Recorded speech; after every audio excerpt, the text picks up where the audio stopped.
ভাইরা আমার, কুরবানি হলো দিলের নিয়তের সাথে সম্পর্ক। আপনাকে আল্লাহ পাক সম্পদ দিয়েছেন, আপনি যদি আল্লাহর রাস্তায় ব্যয় করেন, এই সম্পদটা কাজে লাগান, আল্লাহর রাস্তায় যদি দিয়ে দেন, এটা এক ধরনের কুরবানি হবে ইনশাআল্লাহ। জীবনের কুরবানি যদি আমাদের দিতে হয়, তাহলে এই জীবনের কুরবানিটা কেমন করে দিব? আমরা তো আরাম আয়েশের জন্য সবসময় প্রস্তুত। আপনি আরাম আয়েশ নেন, কোনো সমস্যা নাই, কিন্তু প্রয়োজন হলে জীবনের কুরবানিও দিতে হয়। এটাও একটা কুরবানি, বড় কুরবানি।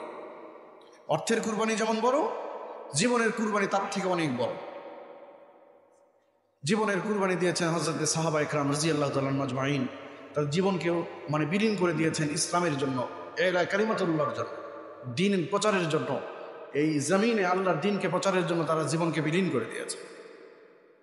এখন আমাদের কুরবানি এই জেহেনের সাথে যদি আমরা, মস্তিষ্কের সাথে যদি সামান্য একটু আমাদের একটু চিন্তা গবেষণা করি, যে আমরা জবাই করে দিচ্ছি আল্লাহর রাস্তায়, কুরবানি করছি, গোস্ত খাচ্ছি আমরা, কিন্তু এই জবাইয়ের গোস্ত খেয়েও আল্লাহ পাক রাজি হয়ে যাবেন এবং এটা আমার এবং আপনার নাজাতের উসিলা হয়ে যাবে। সুবহানাল্লাহ বলেন, জোরে বলেন সুবহানাল্লাহ। কুরবানি করছি আমরা,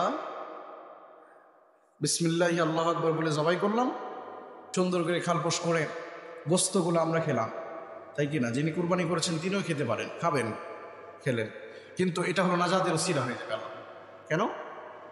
কুরবানি করলেন কি, কোথায় থেকে? দিল থেকে। কাকে রাজি খুশি করার জন্য করতে হবে? আল্লাহকে। আপনি গোস্ত খান, আল্লাহ পাক বলেন, লা ইয়ানালাল্লাহা লুহুমুহা ওয়ালা দিমাউহা ওয়ালাকিন ইয়ানালুহুত তাকওয়া মিনকুম। তোমরা যে কুরবানি করো, কুরবানির পশুর গোস্ত, মাংস, রক্ত কিছুই আমার কাছে আসে না, ওয়ালাকিন ইয়ানালুহুত তাকওয়া মিনকুম, কিন্তু তোমাদের যে তাকওয়া, আল্লাহর ভয়, কাকে রাজি খুশি করার জন্য দিচ্ছ, এটাই আসে মানে।